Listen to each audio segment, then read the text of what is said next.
I, 53F, have been married to my husband Peter, 51M, for 17 years. We have 2 kids, Joan, 15F, and Eric, 17M.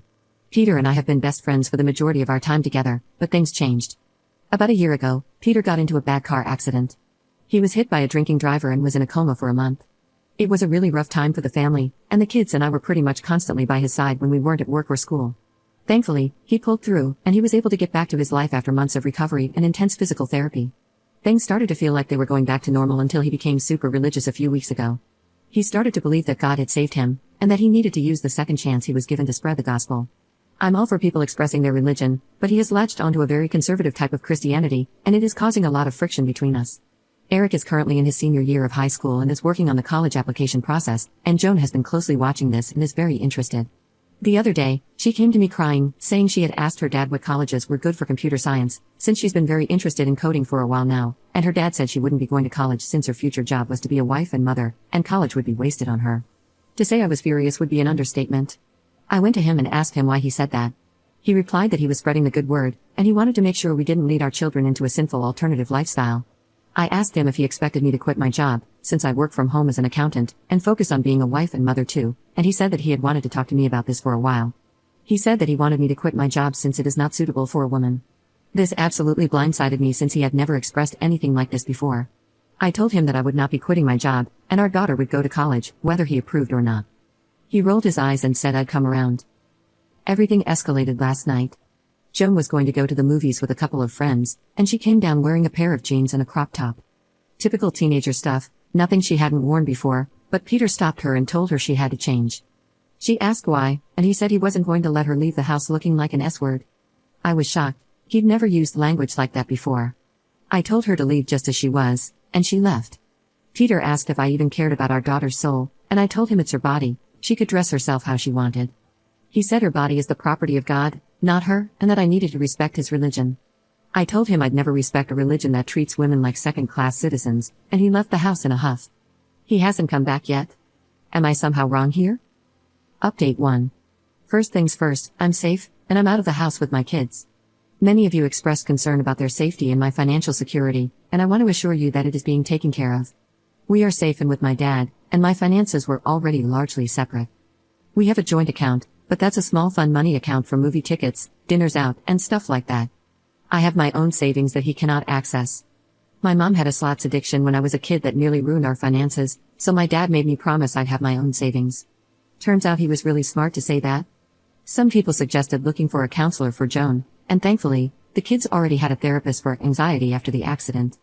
As soon as we left the house, we scheduled an emergency session to make sure they can process everything that's going on. Many of you said Peter needed to see a doctor because this could be a symptom of a traumatic brain injury, which I agree with. The problem is, since he was discharged months ago and the more worrying symptoms happened recently, I can't force him to get treatment, especially since nothing he said would be considered threatening. I did have a call with him yesterday though. He asked where I was, and I refused to tell him. He didn't get upset, thankfully, he just asked why I took the kids and left, and I told him he wasn't the man I married anymore. I told him that things seemed to be getting worse, and that I needed him to see a doctor because this wasn't normal. He dismissed all of my concerns, saying that he was finally being the sort of man he was supposed to be, and that the medical mafia is trying to make the godly parts of him disappear. I again told him that he wouldn't be seeing the kids or me until he saw a doctor. As soon as I said that, he hung up. I have already blocked him on social media, but my brother sent me a screenshot soon after of a Facebook post he made. It was an unfocused rant that went on for several paragraphs about how doctors and Satan had gotten to me, and that I was hurting our daughter by letting her wear sinful clothing, and that I was setting her up to be harmed by vicious men in the workplace. All the comments were his friends telling him he was scaring them, nobody was on his side. He said they had to cast Satan out of their hearts. When I saw this, I couldn't stop crying. I knew it was over then. There's no way I could make him better if he doesn't want to get better. I sat the kids down and told them I was going to start the process of getting a divorce. They took it really well, and Joan just kept thanking me. I asked her if anything had happened other than words from him that I didn't know about, and thankfully she said no, and Eric said the same. So that's pretty much where things are. We're safe, and he can't get access to my finances. I'm looking for a place of our own since the house is in his name, and I'm going to send my brother and his husband to get our stuff while he's at work tomorrow. Update 2. A few hours ago, my husband called a co-worker of his and started rambling about his current situation, during which he mentioned being suicidal. As soon as the conversation ended, he called 911, and since this was the first time he made a threat to himself, my husband was put into a 5,150 hold. He's finally going to get the medical treatment he needs. Update 3. After my husband was put into a 5,150 hold, I was able to get in touch with the mental health facility he was put into. I mentioned that he had been in a coma a year ago and filled them in on the personality changes I had been seeing. They said they would pass it along to his care team. Yesterday I received a call from the facility, since I am still listed as his emergency contact. After I passed along my experience, they ordered an MRI scan, and they found a massive cranial abscess that was pressing on his frontal lobe. He was immediately sent to surgery to drain it because of the size. The surgery went well, but they say that they don't know what the long-term impacts will be. He's still really out of it, so I don't know how his behavior is going to be. The kids and I are understandably very shaken up. We are still with my father, and we're going to continue to look for our own place in the meantime. We don't know if his personality will return to how it was before, but I'm going to err on the side of caution. No unsupervised visits with the kids, and I will only see him in the presence of a therapist or lawyer for the time being. I really don't know how it's going to go from here, but I know we'll make it through together. Update 4. Hey everyone, it's been a little while. A lot has happened since I last posted, and I want to get you all up to speed. After the surgery, as I said I would in my last post, I had visits with my husband with a counselor from the hospital present during his stay. The first visit, he was obviously very out of it since he'd been in surgery. During the second visit, he was more lucid. He was calmer, but unfortunately, he still believed that he was being mistreated. He kept bringing up how the doctors had tried to remove God from his body but they had failed, and how he didn't want to see the kids again after they'd been lost to the devil. I told him I loved him, but that this wasn't him, and I hoped that there was a part of him I knew still in there. He got really quiet and said to the counselor that he wanted to be alone. I left, and that was the last time I spoke to him in person.